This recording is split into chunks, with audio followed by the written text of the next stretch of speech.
Hai semuanya. Wait a minute. Who are you?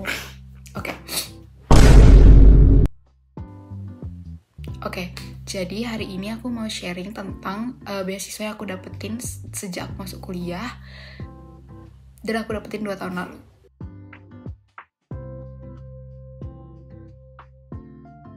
Singkat cerita, 2 tahun yang lalu, puji Tuhan, aku masuk ke ITB lewat jalur SNMPTN. Karena memang sejak SMA aku punya cita-cita buat bisa kuliah dengan beasiswa, akhirnya aku memanfaatkan waktuku dari pengumuman lulus SNMPTN untuk mencari info-info beasiswa. Dan suatu hari, akhirnya aku dapatlah info beasiswa ini dari salah satu temanku yang sama-sama lulus SNMPTN juga. Beasiswa yang aku dapatkan adalah Beasiswa Pendidikan Indonesia Program BIM Dalam Negeri atau Beasiswa Indonesia Maju Dalam Negeri untuk S1. Biasanya pendaftarannya itu dibuka bulan Mei sampai Juni dan pengumumannya itu di bulan September. Nah, benefit apa aja sih yang bakal kita dapetin kalau misalnya kita berhasil mendapatkan beasiswa ini? Beasiswa ini bakal nge-cover yang pertama, biaya kuliah kita atau UKT kita selama berkuliah. Yang kedua, biaya hidup bulanan. Yang ketiga, biaya tiket kepulangan dan kedatangan kita dari kota asal ke kota tempat kita berkuliah. Yang keempat, biaya tunjangan buku. Yang kelima, biaya dana bantuan tugas akhir atau skripsi. Dan yang terakhir, biaya keadaan darurat.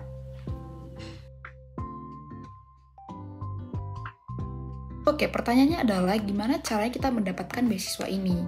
Nah, untuk dapetin beasiswa ini ada 4 langkah. Daftar, seleksi berkas, wawancara, dan pengumuman. Seingatku, proses dari pendaftaran ke seleksi berkasnya ini tuh nggak sesulit itu. Cukup mudah, karena kita tinggal bisa masuk ke websitenya, lalu kita bakal diarahkan untuk membuat akun. Setelah kita punya akun, tugas kita adalah lengkapi data diri dan lengkapi dokumen-dokumen yang diperlukan. Nah, dokumennya itu apa aja? Dokumennya itu ada banyak. Nah, dokumennya itu yang pertama, pas foto, KTP, surat keterangan sehat dan bebas narkoba, ijazah, sertifikat prestasi, surat keterangan bahwa kita sudah diterima di perguruan tinggi, dan surat pernyataan yang ditandatangani di atas materai. Oh iya, kita juga butuh esai yang temanya bakal diberikan oleh pihak beasiswanya. Lalu, untuk yang mau daftar BIM dalam negeri, kita nggak perlu tes TOEFL. Tapi TOEFL ini dibutuhkan kalau misalnya kalian mau daftar BIM yang luar negeri. Lalu ada beberapa notes. Untuk sertifikat prestasi, sebenarnya sertifikat prestasinya itu sebaiknya yang dari lomba Puspresnas. Tapi buat kalian yang punya sertifikat lomba yang tidak diadakan oleh Puspresnas atau diadakan oleh lembaga lain, kalian juga bisa cantumkan itu tapi dengan terlebih dahulu dikurasi. Nah, ada laman kurasinya nanti. Jadi laman kurasinya itu bakal terpisah dari laman tempat kita mendaftar beasiswanya ini. Jadi, kalau misalnya kalian punya sertifikat, tapi sertifikat lombanya ini bukan dari Puspresnas, pertama masuk ke laman kurasi dulu, lalu setelah itu cantumkan sertifikat kalian di laman pendaftarannya. Lalu ada notes lagi, kalau misalnya kita lolos seleksi berkas, kita bakal dihubungi lewat email. Nah, dan kita bakal dikasih tahu jadwal wawancaranya itu beberapa hari setelah kita dapat email tersebut. Nah, email untuk jadwal wawancara ini bakal dikirimkan tiba-tiba dan biasanya H-2 sebelum jadwal wawancara kita.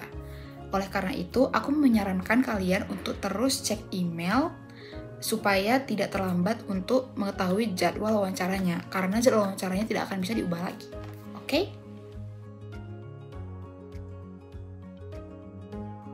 Cerita juga tentang apa yang bakal terjadi setelah kita berhasil mendapatkan beasiswa ini. Tentu saja kita sebagai pemegang beasiswa punya kewajiban dan punya aturan yang harus kita taati. Tapi di antara banyaknya kewajiban dan aturan ini, ada 2 hal yang paling kuingat. Yang pertama, kita harus bisa pertahankan IP atau IPK kita. Dan yang kedua, kita tidak boleh lagi menerima beasiswa dari pihak manapun. Jadi kalau teman-teman mau daftar beasiswa ini, pastikan sedang tidak menerima beasiswa dari pihak manapun, karena tidak boleh double funding.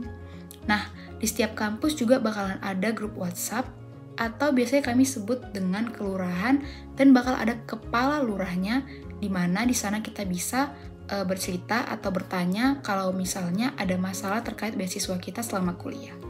Jadi so far bakalan aman, yang penting dapat aja dulu. Oh ya, last, aku cuma mau bilang kalau misalnya semua yang aku jelaskan di video ini itu berdasarkan pengalamanku 2 tahun yang lalu. Jadi, gak menutup kemungkinan kalau misalnya di tahun-tahun setelahnya bakal ada perubahan.